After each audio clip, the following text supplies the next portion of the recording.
प्यारे मित्रों, स्वागत है आप सभी का हमारे YouTube चैनल अनुभव स्टडी में। दोस्तों, इस वीडियो में हम लोग शुरू करेंगे लेसन नंबर 6, उष्मा तथा ताप। ठीक है, हीट एंड टेम्परेचर। तो देखिए, उष्मा एवं ताप हम लोग पढ़ रहे हैं, तो देखते हैं सबसे पहले उष्मा के बारे में। किसके बारे में? उष्मा के बारे में, कि उष्मा क्या होती है। उष्मा, तो देखिए उष्मा क्या होती है। किसी भी वस्तु में हम लोग पता करें कि भाई यहाँ इसमें उष्मा है, ठीक है, इससे उष्मा मिल रही है। तो कैसे मिल रही है? तो जो उष्मा होता है किसी भी वस्तु का एक उसके अंदर कोई ऊर्जा निहित है, उसी का परिमाण होता है। ठीक है, यानी हम कह सकते हैं यदि कोई वस्तु उष्मा उससे उत्पन्न हो रहा है तो हम लोग ये कह सकते हैं कि उस वस्तु में किसी न किसी प्रकार की उसमें एक प्रकार की ऊर्जा निहित है, तभी उससे हम लोग को क्या मिल रही है? उष्मा मिल रही है। ठीक है, तो जो उष्मा होता है किसी भी वस्तु का, उसके निहित वो जो ऊर्जा होती है, उसके निहित यानी उस वस्तु जो में निहित ऊर्जा होती है, उसी का रिजल्ट होता है क्या? आपका उष्मा। और जो उष्मा होता है यह उच्च, ठीक है, उच्च जो उष्मा होती है उच्च से किधर जाती है? निम्न की ओर जाती है। ठीक है, जैसे आप जल देखे होंगे तो जो जल है वह उसका ढलान, जैसे जल जो बहता है ऊपर से नीचे की, यानी जिधर ढलान रहता है उधर बहता है जल, उसी प्रकार जो उष्मा होती है वह उच्च से निम्न की तरफ जाती है। किधर जाती है? उच्च से निम्न की तरफ जाती है। ठीक है, जैसे मान लीजिए कोई वस्तु है, एक ये बॉडी है जिसका उष्मा जैसे मान लीजिए कितना है, जैसे मान लीजिए 40 कैलोरी है। ठीक है, 40 कैलोरी है, कैलोरी। और एक वस्तु है यहाँ पे, इधर है, इसको समझिएगा, इसमें न मत ले लीजिएगा। ठीक है, और एक ये वस्तु है, जैसे इसका ताप है आपका 10 कैलोरी, उष्मा, सॉरी ताप नहीं उष्मा, 10 कैलोरी, कैलोरी, कैलोरी। तो इसमें उष्मा किधर संचरण होगी? क्या इधर से इधर उष्मा जाएगी? इसमें नहीं, इधर नहीं जाएगी, ये उच्च से किधर जाएगी? निम्न की तरफ जाएगी। जब इस बॉडी को एक पास लेकर आएंगे, दोनों को एक पास लेकर आएंगे, तो उच्च जो उष्मा होती है उच्च से किधर जाएगी? निम्न की तरफ जाती है। किधर जाती है? निम्न की तरफ जाती है। ठीक है, तो हमेशा उष्मा का किधर गमन होता है? उच्च से निम्न की तरफ गमन होता है उष्मा का। ये ध्यान रखना है इसमें। इसका मात्रक की बात करें, मात्रक की, तो क्या होता है? मात्रक जूल होता है या कैलोरी होता है, दोनों होता है, जूल या कैलोरी, क्योंकि उसमें एक प्रकार की ऊर्जा है। भाई किसी वस्तु में जो ऊर्जा है निहित है, उसी का तो परिमाण होता है क्या? आपका उष्मा। तो ऊर्जा का मात्रक जूल होता है, तो उसी प्रकार इसका भी मात्रक जूल हो जाएगा या कैलोरी होता है। जो कैलोरी होता है थोड़ा बड़ा मान होता है, तो एक कैलोरी में कितना जूल होता है? तो 4.18 जूल, या इसी को बोल देते हैं आपका 4.2 जूल, इतना होता है। ठीक है, यानी एक कैलोरी में मान निकाले उष्मा का, एक कैलोरी का मान, तो कितना होता है? 4.18 जूल या 4.2 जूल के बराबर होता है उष्मा आपका। ठीक है, इतनी इसमें बात ध्यान रखनी थी आपको। आगे रखना है क्या है? आगे आपका ताप है। ठीक है, आगे आपका ताप है। ताप क्या होता है उसको भी समझ ले, तो थोड़ा इसे मिटा देते हैं, इसको मिटा देते हैं। ठीक है, आगे हम समझ रहे, देखिए उष्मा के बारे में समझ लिए, अब ताप के बारे में समझते हैं, टेम्परेचर के बारे में। ठीक है, ताप के बारे में, तो ताप क्या होता है? ताप, तो ताप किसे कहते हैं? तो कोई वस्तु गर्म है या ठंडी है, यानी गर्माहट और ठंडक का जो पता लगाते हैं हम, उसे ही कहते हैं ताप। ठीक है, उसे ही क्या कहते हैं? ताप। और ताप को मापने के लिए जिस यंत्र का प्रयोग करते हैं उसे कहते हैं थर्मामीटर। क्या कहते हैं? थर्मामीटर। तो ताप से क्या होता है? ताप से हम लोग ये पता लगाते हैं कि वस्तु क्या है, गर्म है या ठंडा है। यही पता लगाते हैं ना, ठंडक का या गर्माहट का पता लगाते हैं। जैसे मान लीजिए मैं इसी को टच करूंगा तो ये ठंडी होगी, तो मैं कहूंगा इसका ताप कम है, या मैं किसी गर्म चीज को छूंगा तो उसको कहूंगा कि इसका क्या है? ताप ज्यादा है। तो ताप से हमने क्या पता लग गया कि वस्तु गर्म है या ठंडी है, इससे हम लोग ताप का पता लगाते हैं। और इसको मापने के लिए किसका प्रयोग करते हैं? थर्मामीटर का प्रयोग करते हैं। अनेक प्रकार के थर्मामीटर हैं आपका ताप मापने के लिए। क्या क्या है? सेल्सियस है। क्या है? सेल्सियस है, सेल्सियस, ऐसे सेल्सियस है। और क्या है? फ़ारेनहाइट है, फ़ारेनहाइट है। और क्या है? केल्विन है, केल्विन है। और क्या है? र्यूमर है, र्यूमर है। और प्रकार के आप में दिया है ताप मापने का, दिया है आपका, जैसे कहाँ गया, जैसे पादर थर्मामीटर दिया है एक, पादर, पारद थर्मामीटर, पारद नहीं, पारद थर्मामीटर, थर्मामीटर। और एक और दिया है आपका नैदानिक थर्मामीटर, नैदानिक, नैदानिक थर्मामीटर, यहाँ पे गलती लिखे हैं, थर्मामीटर, थर्मामीटर। ठीक है, तो इतने थर्मामीटर होते हैं, इनमें से स्पेशली हैं, इनको अलग पढ़ेंगे। ठीक है, तो ताप को मापने के लिए, ताप से हम वस्तु गर्म है या ठंडा है इसका मापन करते हैं। और ताप को मापने के लिए थर्मामीटर का यूज करते हैं। थर्मामीटर आपके कई प्रकार के होते हैं, जैसे Celsius thermometer, Fahrenheit thermometer, kelvin thermometer, rumour thermometer, या पारद थर्मामीटर, या नैदानिक थर्मामीटर, इसका यूज करते हैं। और इनके बारे में डिटेल में पढ़ाया गया है आपको पॉलिटेक्निक के वीडियो में। मैं हर बार कर रहा हूँ कि आप लोग पॉलिटेक्निक का वीडियो देख लीजिए, उसमें ब्रॉड में बताया गया है। उसमें सेल्सियस पैमाने का प्रयोग जो खोज किया था सेल्सियस ने किया था, और इन्होंने इसको 0 से 100 बराबर भागों में बांटा था। 0 से लेकर इसमें, यानी 0 से 100 डिग्री सेल्सियस ताप को, यानी इसको 0 और 100, इसका जो न्यूनतम ताप था 0 था और अधिकतम ताप 100 डिग्री सेल्सियस, इसको 100 बराबर भागों में बांटा था। वैसे ही फ़ारेनहाइट में उन्होंने 32 से 218 इतना लिए थे, और इसको 180 बराबर भागों में बांटे थे। ठीक है, उसी प्रकार केल्विन, र्यूमर, सबको इसी तरह विभाजित किया था उन्होंने। उसमें आपको पूरी तरीके से समझाया गया है। इसमें आपके जो नया दिया है इस बुक में, क्या पारद थर्मामीटर और नैदानिक थर्मामीटर, तो बताया है जो आपका पारद थर्मामीटर का परास होता है -37 डिग्री सेल्सियस से लेकर 356 डिग्री सेल्सियस होता है, यानी -35 डिग्री सेल्सियस से लेकर 356 डिग्री सेल्सियस तक होता है इसका परास। ठीक है, यानी जैसे इन्होंने सेल्सियस को 0 से लेकर 100 में डिवाइड किया था, उसी तरह, यानी इसमें निम्न ताप 0 था, उच्च ताप 100 था, उसी तरह पारद थर्मामीटर में -35 डिग्री सेल्सियस निम्न ताप, यानी -35 डिग्री सेल्सियस न्यूनतम ताप इतना माप सकते थे, और अधिकतम 356 डिग्री सेल्सियस तक माप सकते थे।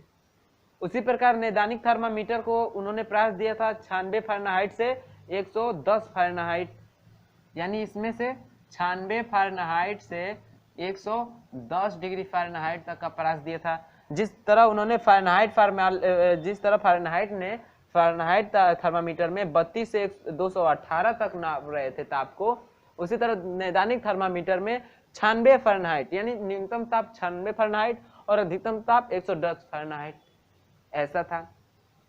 इसको सेल्सियस पे ले तो 35 से 43 डिग्री सेल्सियस होगा, यानी इसको सेल्सियस पैमाने पर देखें तो 35 डिग्री सेल्सियस से 43 डिग्री सेल्सियस तक ही होगा। ठीक है, बहुत कम, मतलब इसका रेंज है, बहुत कम परास है। तो इतने आपके थर्मामीटर होते हैं जिसके द्वारा हम लोग ताप को मापते हैं। ठीक है, ताप को मापते हैं।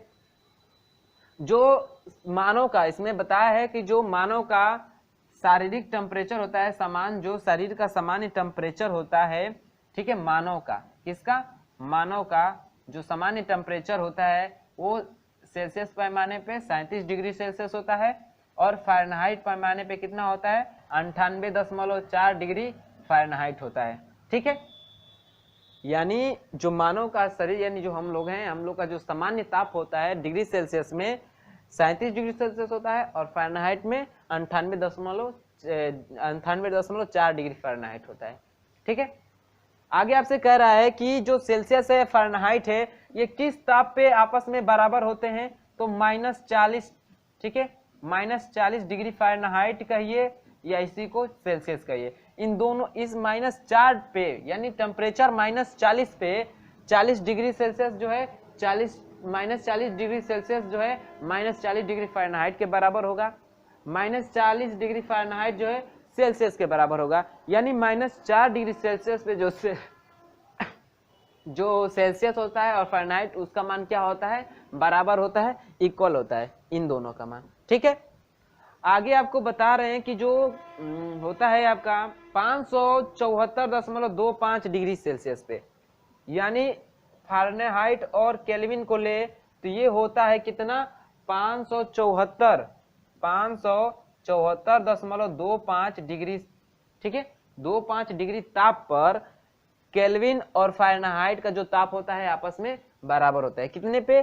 574.25 डिग्री फ़ारेनहाइट डिग्री ताप पे फ़ारेनहाइट और केल्विन का ताप क्या होता है, समान होता है। और -40 डिग्री ताप पे थर्मामीटर और सेल्सियस थर्मामीटर और फ़ारेनहाइट थर्मामीटर का ताप क्या होता है, समान होता है। तो आपसे क्वेश्चन कर सकता है कि फ़ारेनहाइट और सेल्सियस जो तापमापी थर्मामीटर हैं उनका जो ताप है समान कितने ताप पे होता है, तो आंसर बताएंगे आप कितना, -40।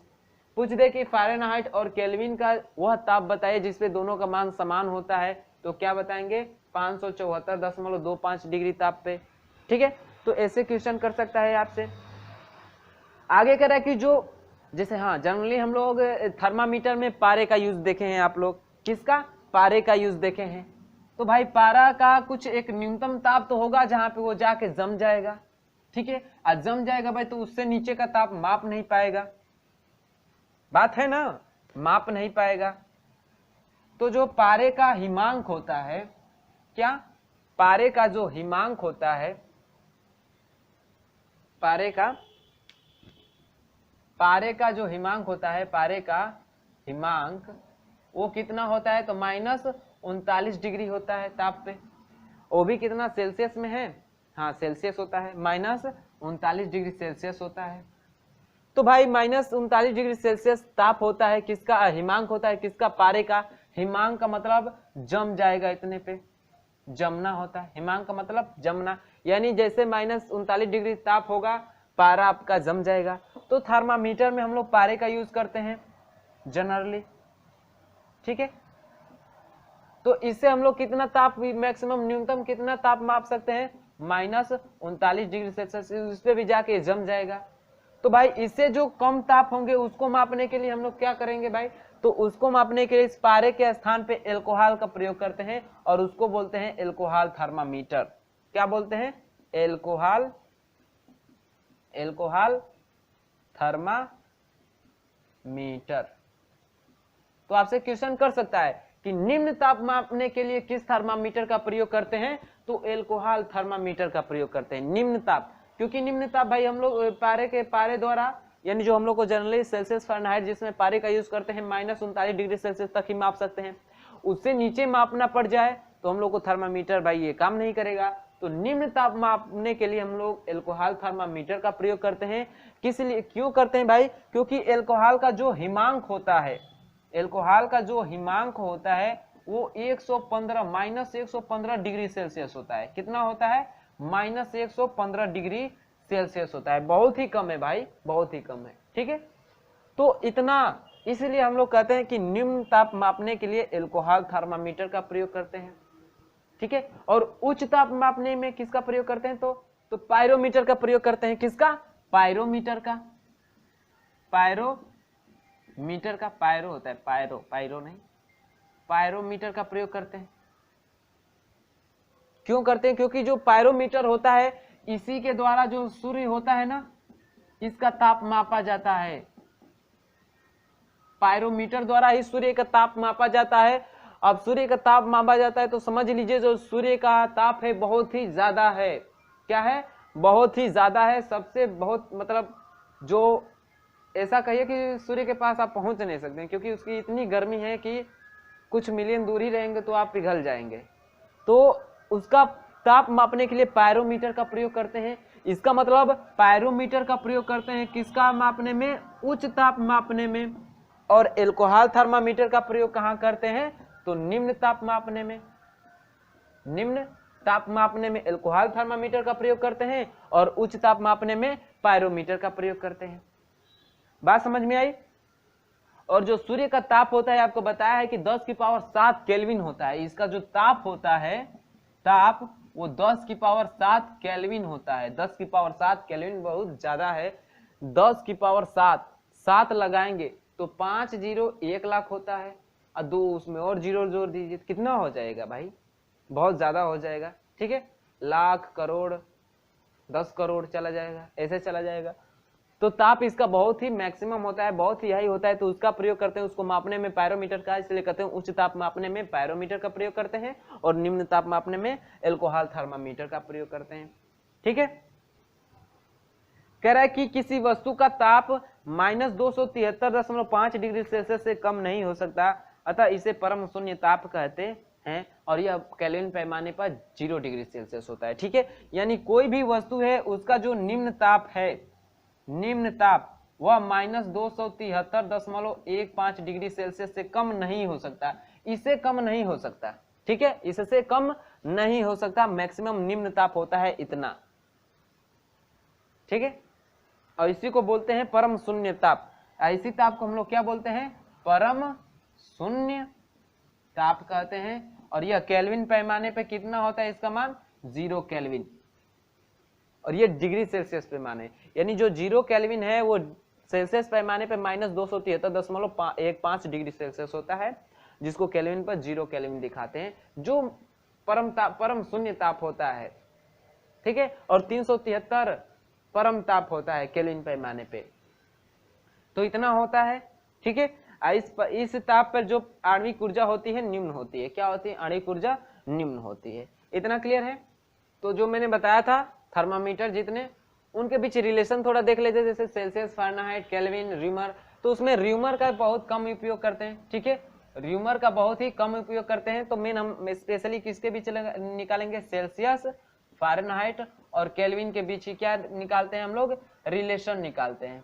ठीक है, इनके बीच रिलेशन क्या होता है, और उससे क्या होगा कि आपको कोई टेम्परेचर दे देगा, उसको कहेगा कि इसमें चेंज करिए, यानी सेल्सियस को फारेनहाइट में चेंज करिए, फारेनहाइट को केल्विन में चेंज करिए, तो उसके अनुसार हम लोग चेंज कर सकते हैं। तो क्या होता है, फार्मूला होता है C/5 बराबर F-32/9 बराबर क्या होता है, K-273/5।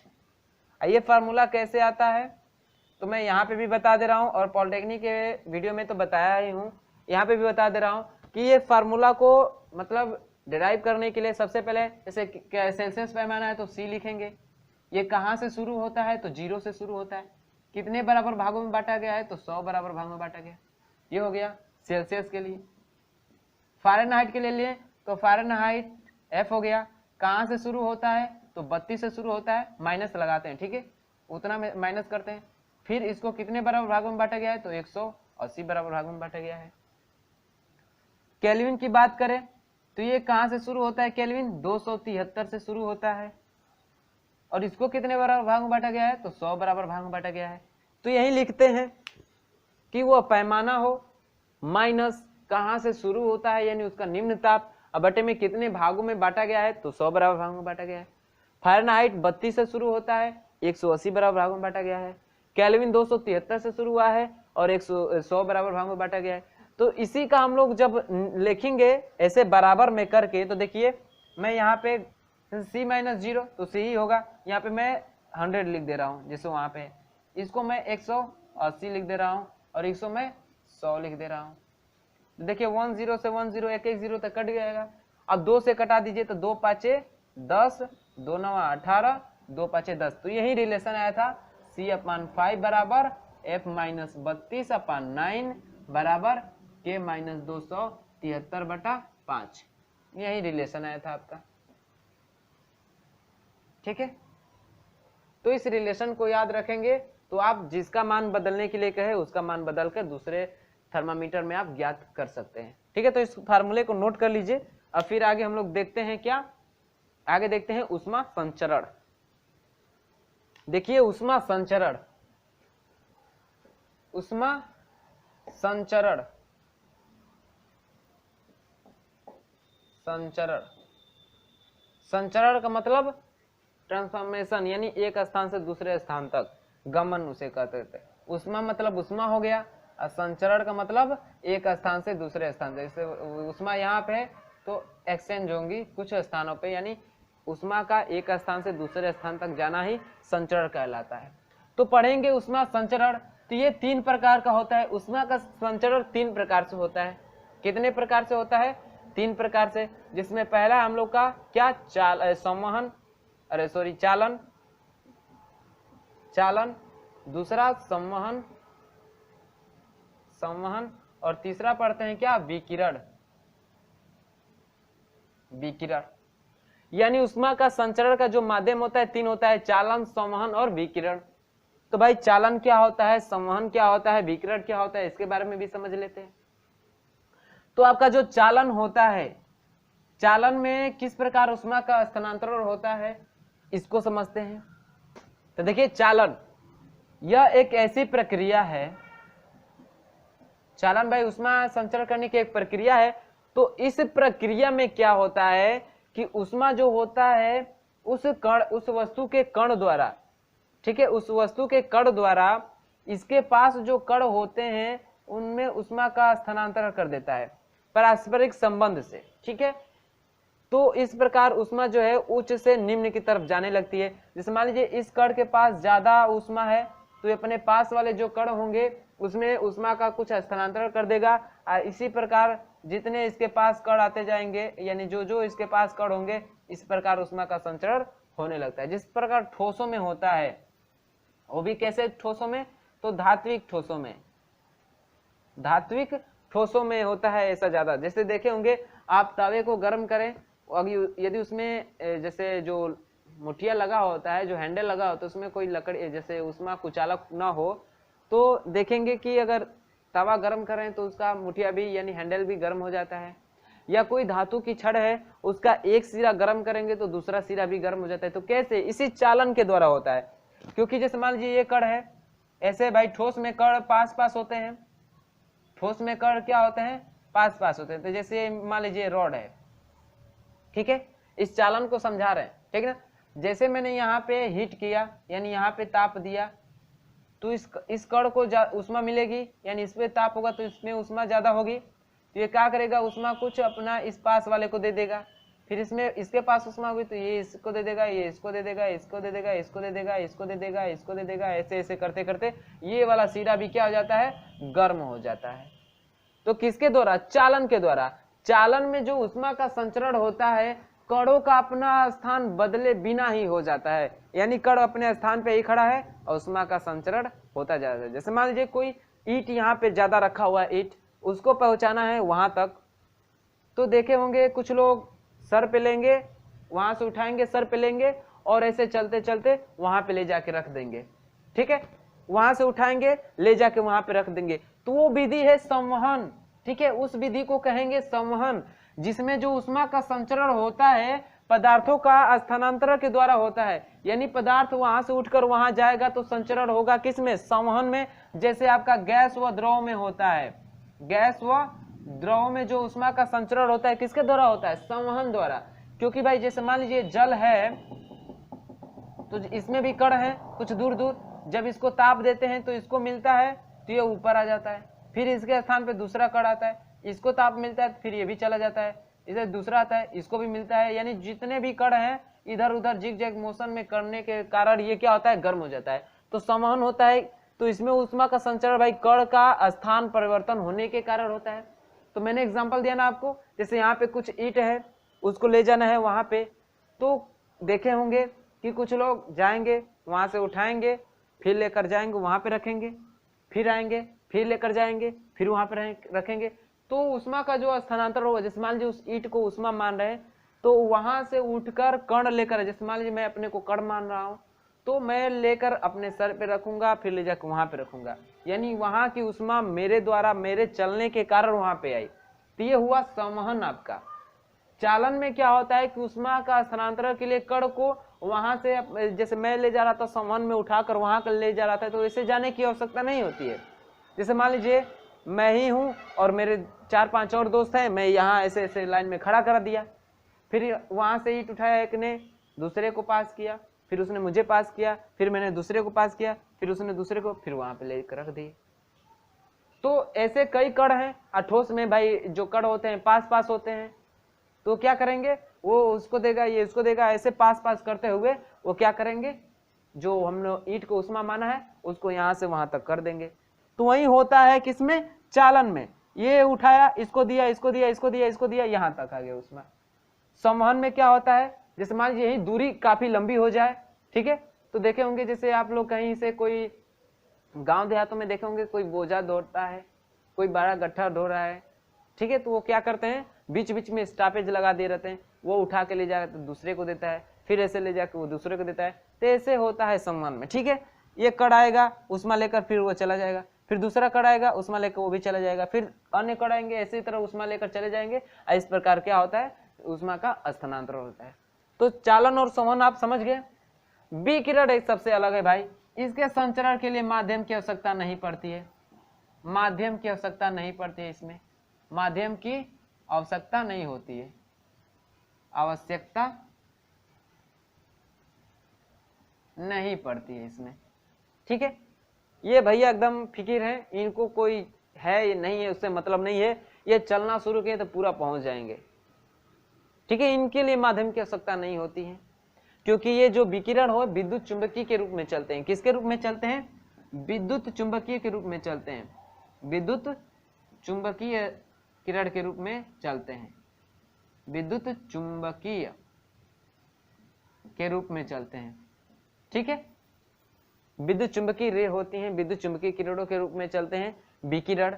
इसके द्वारा जो होता है उष्मा का संचरण बिना किसी माध्यम के ही हो जाता है। जैसे सूर्य की गर्मी हम लोग, सूर्य की जो उष्मा है हम तक पहुंचती है, तो भाई निर्वात में तो कोई माध्यम है नहीं, ठोस द्रव गैस तो हो है नहीं, तो इसके संचरण के लिए किसी प्रकार के माध्यम की आवश्यकता नहीं होती है, यह चुंबकीय विकिरणों के रूप में ही हमारे पास आ जाती है, तो उसे कहते हैं क्या हम लोग, विकिरण। बात समझ में आई। तो चलिए ये रहा उष्मा का संचरण, बात समझ में आई इतनी। आगे देखते हैं विशिष्ट उष्मा क्या होता है, विशिष्ट उष्मा के बारे में समझते हैं। इसी के साथ आपका लेसन भी समाप्त हो रहा है, इसका जो थ्योरी है इसका समाप्त हो जाएगा, उसके बाद से क्वेश्चन पैटर्न देखेंगे हम लोग, ठीक है।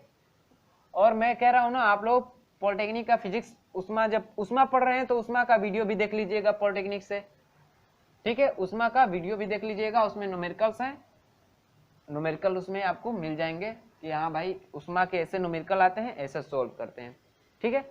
देख लेते हैं इसका लास्ट टॉपिक क्या है, विशिष्ट उष्मा। विशिष्ट उष्मा,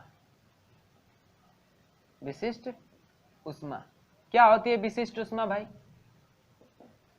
तो जो विशिष्ट उष्मा होती है एकांक द्रव्यमान के, एकांक द्रव्यमान के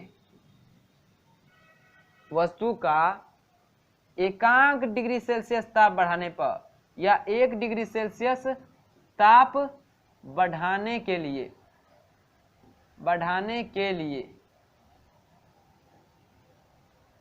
विशेष उष्मा की परिभाषा बता रहे हैं। एकांक द्रव्यमान की वस्तु का 1 डिग्री सेल्सियस ताप बढ़ाने के लिए जितनी उष्मा की आवश्यकता पड़ती है, जितनी उष्मा की आवश्यकता पड़ती है उसे ही हम लोग क्या कहते हैं, विशिष्ट उष्मा कहते हैं। इसको डिनोट करते हैं स्मॉल एस से। किसे डिनोट करते हैं, स्मॉल एस से, और फार्मूला होता है स्मॉल एस बराबर Q/m इंटू डेल्टा टी, यही फार्मूला होता है।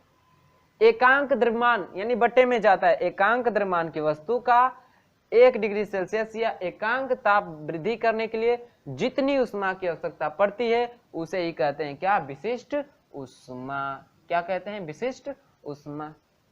इसका मात्रक क्या होता है, तो जूल प्रति ग्राम डिग्री सेल्सियस होता है।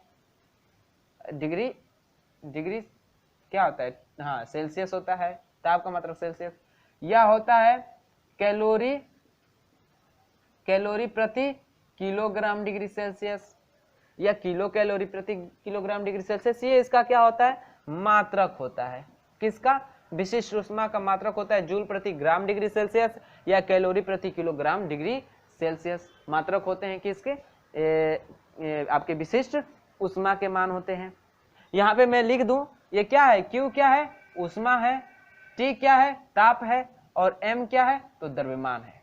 ठीक है, इसको अच्छे से लिख दें फार्मूले को, तो ऐसे यही होगा, S बराबर क्या है, Q बराबर M इंटू डेल्टा T, जहां पे ये Q क्या है, ऊष्मा है, T क्या है, ताप है, M क्या है, द्रव्यमान है, और S क्या है, तो विशिष्ट ऊष्मा है। ठीक है, आगे आपको क्या बताया है, इसमें कुछ दिया है कि देख लीजिए, आपको स्क्रीन पे दिखा दिया जा रहा है, आपको बता दिया जा रहा है, कुछ इसके फैक्ट्स हैं। कह रहा है कि ताप बढ़ाने पर अधिकतर पदार्थों की विशिष्ट ऊष्मा बढ़ती है। जल की विशिष्ट ऊष्मा 0 से 4 डिग्री सेल्सियस तक बढ़ाने पर घटती है तथा इसके बाद बढ़ने लगती है। जो जल होता है उसका जो क्या बोलते हैं, विशिष्ट ऊष्मा होती है, 0 से 4 डिग्री सेल्सियस तक ले जाते हैं तो क्या होता है, बढ़ता है, मैक्सिमम जाता है। ठीक है, यानी ऐसे बढ़ता है 4 डिग्री सेल्सियस, उसके बाद से फिर घटने लगता है, घटने लगता है, और फिर बाद में बढ़ने लगता है, सॉरी घटती है, मैंने गलत बता दिया, यहाँ पे डायग्राम गलत खींच दिया। कह रहा है कि 0 से 40 डिग्री सेल्सियस आने पे जो उसकी विशिष्ट ऊष्मा है वो क्या होती है, घटती है। यानी 0 से शुरू करेंगे तो ऐसे घटेगी, 4 डिग्री सेल्सियस से सबसे कम होगी, और जैसे ताप बढ़ेगा तो फिर इसकी विशिष्ट ऊष्मा क्या होने लगेगी, बढ़ने लगेगी। ठीक है, ये कह रहा है। अगला कह रहा है कि जल की विशिष्ट ऊष्मा 15 डिग्री सेल्सियस पर 4180 जूल प्रति किलोग्राम केल्विन होती है। यानी जो जल का विशिष्ट ऊष्मा होता है सबसे ज्यादा होता है। ठीक है, जल की विशिष्ट ऊष्मा क्या होती है, सबसे अधिक होती है, जो कि अभी 15 डिग्री सेल्सियस पे ही, 15 डिग्री सेल्सियस पे ही कितना हो जा रही है, 4180 कैलोरी प्रति किलोग्राम डिग्री सेल्सियस हो जाती है, या कैलोरी प्रति किलोग्राम डिग्री सेल्सियस हो जाती है। ठीक है, मात्रक आप कुछ भी रख सकते हैं वहां पे, लेकिन जूल प्रति किलोग्राम डिग्री केल्विन बता रहा है कि 4180 जूल प्रति किलोग्राम डिग्री केल्विन हो जाता है, इतना हो जाता है उसका मान 15 डिग्री सेल्सियस पे। करेगी पारे की विशिष्ट ऊष्मा कम होती है, पारे की विशिष्ट ऊष्मा कम होती है, और जल की विशिष्ट ऊष्मा क्या होती है, अधिक होती है। और लास्ट अभी कह रहा है कि सोने की विशिष्ट ऊष्मा 130 जूल प्रति किलोग्राम केल्विन होती है। यानी जो सोने की होती है, गोल्ड, ठीक है, सोने की, सोने मतलब स्लीपिंग मत समझ जाएगा, सोना मत, सोना सोना मत, सोना सोने ये सब वो आ जाता है, गोल्ड समझिए। ठीक है, क्या है, गोल्ड। इसकी जो विशिष्ट ऊष्मा है 300 जूल प्रति किलोग्राम डिग्री सेल्सियस होती है, इतना होता है किसका, सोने का। तो ये रहा ऊष्मा तथा ताप, आपका लेसन नंबर 6 की थ्योरी समाप्त हुई। वीडियो अच्छा लगा तो लाइक करिएगा, ज्यादा पसंद है तो शेयर करिएगा, और जो लोग हमारे चैनल पर नए हैं वो चैनल को सब्सक्राइब करके साथ ही बेल आइकन को प्रेस करके हमारे साथ जुड़िएगा, ताकि जितने भी वीडियो हम लोग अपलोड करें उसके नोटिफिकेशन आपको समय से मिलते रहें। ठीक है दोस्तों, तो आगे हम लोग पढ़ेंगे, अगले वीडियो में इसके न्यूमेरिकल सॉल्व करेंगे। ठीक है, जितना हुआ पढ़ाया हो उसको रिपीट कर लीजिएगा, एक बार अपने खुद से पढ़ लीजिएगा, और वीडियो आपको मिलने तक, इसके जो क्वेश्चंस हैं उसके वीडियो मिलने तक आप लोग खुद से सॉल्व करने की कोशिश करिएगा। और हाँ, आप पॉलिटेक्निक के प्लेलिस्ट में जाके, ठीक है, प्लेलिस्ट में जाके जो फिजिक्स का पॉलिटेक्निक का है, उष्मा नाम का जो चैप्टर है, उष्मा तथा ताप, उसका वीडियो आप लोग जरूर देख लीजिएगा, उसका थ्योरी जरूर देख लीजिएगा, उसकी जो एक्सरसाइज है उसको भी देख लीजिएगा, उसमें न्यूमेरिकल सॉल्व कराए गए हैं आपको। ठीक है दोस्तों, तो मिलते हैं अगले वीडियो में, तब तक के लिए बाय बाय, धन्यवाद।